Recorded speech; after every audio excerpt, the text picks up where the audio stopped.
దేవుని పరిశుద్ధ నామమునకు మహిమ కలుగును గాక.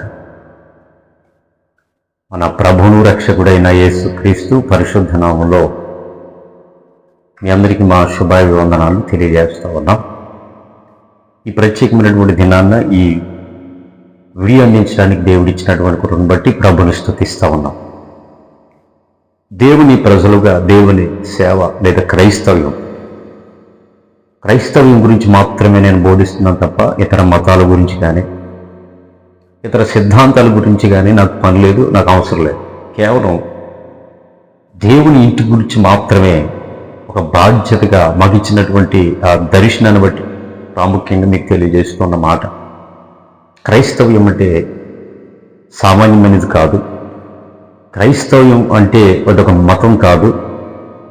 అది సిలువలో ప్రాణం పెట్టినటువంటి క్రీస్తు ద్వారా ప్రారంభించబడినటువంటి జీవము కలిగినటువంటి మానవ ప్రజలను మాత్రమే క్రైస్తవులు అని అంటారు. క్రైస్తవ్యం అంటే అది ఒక మతం కాకుండా క్రీస్తుని వెంబడించేవాడు అర్థం. అంటే ఎక్కువగా నకిలీ క్రైస్తవ్యం ఎక్కువ ఉంది, కానీ ఈ మత ఛాందస్వాదులు ఏదో క్రైస్తవులు పెరిగిపోతున్నారు అని అనుకుంటున్నారు, కానీ ప్యూరిటీ ఒరిజినాలిటీ కలిగినటువంటి వాళ్ళు తక్కువ మంది ఉంటారు. మీరేం కంగారు పడిపోకండి. క్రైస్తవ్యంలోకి రావడం కూడా ఎంత సులువేమీ కాదు. ఏదో బట్టలు ఇచ్చి ఏదో వస్త్రాలు ఇచ్చి మార్చేయటం, లేకపోతే ఏదో మెడిసిన్స్ ఇచ్చి లేకపోతే ఏదో ధనం ఇచ్చి అలా మార్చేయడం ఏమీ సులువేమీ కాదు. అలా ఎవడు మారిపోడు. ఈ పనికిమాల కవులు చెప్పేటువంటి వాడు ఎవడైనా మారిపోతాడా? అలా బట్టలు ఇస్తే ధనం ఇస్తే మారిపోతాడా?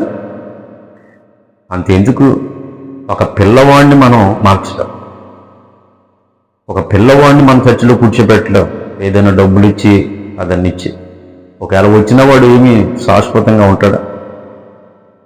విషయం ఏమిటంటే క్రైస్తవ్యంలోనికి వచ్చిన ప్రతి ఒక్కరు గుర్తించాలి. నేడు బైబిల్ చెప్తున్న మాట ఇర్మియా గ్రంథం 48వ అధ్యాయం 10వ వచనంలో యెహోవా కార్యము అశ్రద్ధగా చేవాడు శాపగ్రస్తుడు అని వ్రాయబడింది. అంటే దేవుని పనిని అశ్రద్ధగా చేయకూడదు. ఉదాహరణకి సంఘంలో జరుగుతున్న కార్యక్రమాలు కావచ్చు, సంఘము ద్వారా నెరవేర్చబడుతున్నటువంటి ఏ కార్యక్రమైనా కూడా అవన్నీ కూడా శ్రద్ధగా జరిగించవలసినటువంటి అవసరం ఉంది. అశ్రద్ధగా చేస్తే శాపం. అందుకే నేడు చాలామంది క్రైస్తవ్యంలో కార్యక్రమాలకు వెళ్తున్నప్పుడు చాలా దారుణం. మాలాంటి వాళ్ళు నవ్వుకుని వస్తూ ఉంటారు. చాలా చోట్లకి వెళ్ళి కొన్ని చోట్ల వాగ్వాదాలు పెట్టుకుని ఖండించి ఇది కాదు రబ్బాయి అని చెప్పి బుద్ధి చెప్పేటువంటి పరిస్థితులు కూడా ఉన్నాయి కొన్ని క్రైస్తవ కార్యక్రమాలు. కారణం ఏమిటంటే అశ్రద్ధ. దేవుని పని మీద ఉన్నటువంటి శ్రద్ధ, దేవుని పని మీద ఉన్నటువంటి ఆసక్తి డైవర్ట్ అయిపోయి లోకములో ఉన్నటువంటి మనుగుడులకు అవకాశం ఇచ్చేటువంటి నేడు క్రైస్తవ సేవకులు భూమి మీద ఎక్కువగా ఉన్నారు. క్రైస్తవ్యంలో జరుగుతున్న ప్రధాన కార్యక్రమాల్లో వివాహమే కావచ్చు, లేకపోతే ఇది ఒక ఆదరణ కూడిక ఏదైనప్పటికీ కూడా ఒగేర లేదా సభలే కావచ్చు, వీటిల్లో ప్రాముఖ్యంగా దేవుని పని జరిగించేటువంటి క్రమంలో రాజకీయ వ్యక్తుల్లో విఐపి వాళ్ళని ఎవరినో పలుకుబడిన వాళ్ళందరినీ పిలుస్తారు. ఆ పిలిచేటప్పుడు ఆ కార్యక్రమం అయిపోయేంత వరకు కూడా వాళ్ళు కూర్చోబెట్టకుండా మధ్యలో వారిని తీసుకొచ్చి గందరగోళం చేస్తూ ఉంటారు. అంటే ఒక క్రైస్తవ్య సంబంధమైనటువంటి జీవము కలిగిన దేవుని పనిని నేడు సేవకులు, ఈ నామకార్థ సేవకులు, వాళ్ళ మీద ఆధారపడి వీళ్ళ మీద ఆధారపడి బ్రతికేటువంటి సత్య సేవకులు అందరూ కూడా విఐపీని మధ్యలో తీసుకొచ్చి స్టేజ్ ఎక్కిస్తూ ఉంటారు. అక్కడ పని జరుగుతుంది, దేవుడి పని జరుగుతుంది, వాక్యం అందించబడుతుంది. కొన్ని పెళ్లి కార్యక్రమాల్లో సరిగ్గా పెళ్లి చేద్దాం అనుకున్నప్పటికీ ఎవరో కొన్ని తీసుకొస్తారు. ఆయన వెళ్ళిపోతాడండి, ఆయన దీవించి వెళ్ళిపోతాడు. ఇది పెళ్ళి అవ్వకుండానే దేవుని సేవకులు ఇంకా వారిని ఆశీర్వదించకుండానే విఐపీలను తీసుకొచ్చి ఏం చేస్తారంటే స్టేజ్ ఎక్కించి మొత్తం పెళ్ళంతా నాశనం చేస్తారు. అయిపోయినట్టు ఇంకా అక్కడ ఏమీ లేదు పెట్టి. అంటే ఈరోజు క్రైస్తవ్యంలో ఎవరికి చోటిస్తున్నారు? దేవునికా మనుషులుగా? జరుగుతున్నటువంటి మీరు ప్రోత్సహించేటువంటి ఈ ఈ ఈ పొట్ట పోషణ కోసం వచ్చినటువంటి సేవకు పాస్టర్లు అందరూ కూడా వీళ్ళు గమనించుకోవాల్సినటువంటి విషయం. అరే ఒకవేళ ఏమైనా బాధపడతారేమో, నొచ్చుకుంటారేమో, మరి దేవుని పని అశ్రద్ధగా చేస్తే మరి దేవుని నొచ్చుకోడా? నువ్వు చేస్తున్నటువంటి ఆ కార్యక్రమం, ఆ వివాహం అనేటువంటిది సామాన్యమైనదా? ఆ దేవుని పని, అక్కడ ప్రార్థన చేస్తావు, ఆరాధన చేస్తావు, పాటలు పాడతారు, ప్రభుని స్తుతిస్తారు, దేవుని శక్తిని దింపుతారు. అంత భీకర ఉన్నతమైనటువంటి కుటుంబంగా కట్టబడుతున్న ఆ జీవితం అనేటువంటిది అది మీకు తేలిగ్గా ఉందా?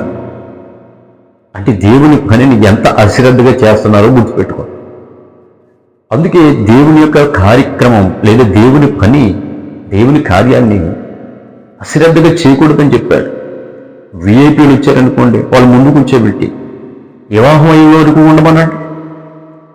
లేకపోతే వాళ్ళ ఇష్టం, మేము వెళ్ళిపోతామంటే వెళ్ళిపోతారు, దానికేముంటుంది.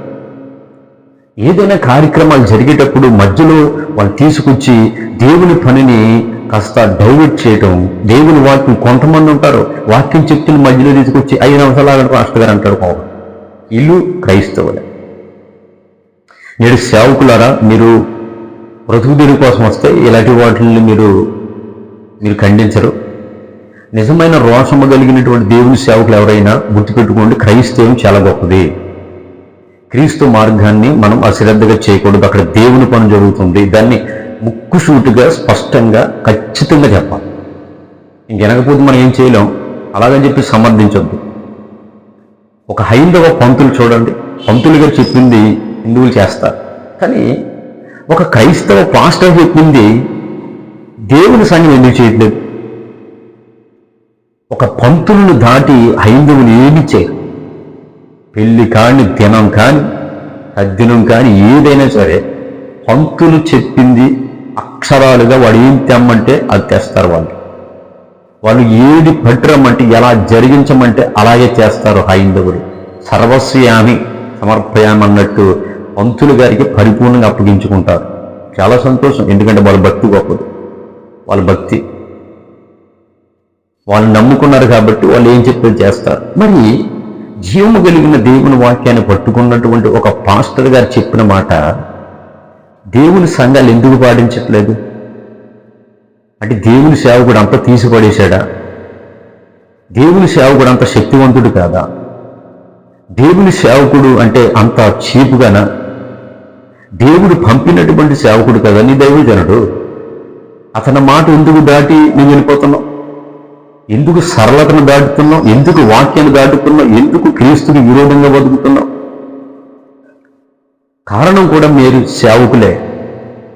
వాళ్ళని ఎలా చేసుకున్నా పర్వాలేదని చెప్పేసి తప్పుడు బోధలు చేసి, వాళ్ళకి సపోర్ట్ చేసి, వాళ్ళు దారి తప్పుతున్నప్పుడు ఇశ్రాయేలీలందరినీ కూడా ఎక్కడ దేవుని వైపు వెళ్ళిపోకుండా వారిని మరలా దూడలు పెట్టించిన యెరోబాము వలె అందరిలో కూడా ఆచారాలను, సంప్రదాయాలను సమర్థించి ఏమీ పర్వాలేదు, హృదయాన్ని చూశాడని ఒక తెంగర సత్య సేవ చేసి, తెంగర బోధలు చేసి క్రైస్తవ్యాన్ని లోపు చేసుకున్నారు. మీ సంఘాలకు మీరే లోపు చేసుకున్నారు. అందుకే సేవకులకి, పాస్టర్లకు విలువ లేకుండా నేడు క్రైస్తవ సంఘాలు ఉన్నాయి. ఎవరి దగ్గరికి వెళ్ళి టైం పెట్టించుకుని వస్తూ ఉంటాడు దేవుని యొక్క సేవకుడి దగ్గరికి. అంటే దేవుని యొక్క సేవకుడు విలువ లేకుండా పోయినట్టే కదా, విశ్వాసం లేకుండా పోయినట్టే కదా, వాక్యాన్ని పొంగలో తొక్కినట్టే కదా. నేను అడుగుతున్నాను, ఒక హైందవులు కానీ తమ పంతులకు దాటి వాళ్ళు ఏం చేయరు. కానీ నేడు క్రైస్తవ్యం ఒక దేవుని సేవకుని, సంఘ కాపుని దాటి ఏమన్నా చేస్తున్నామంటే ఒకసారి ఆలోచించి, ఎంతటి బలహీనమైనటువంటి దుష్టత స్థితిలో వెళ్ళిపోయారు. వీళ్ళు దేవుని ప్రజల వీళ్ళు కాదు. సమస్తాన్ని క్రమంగా చేయమన్నాడు దేవుడు.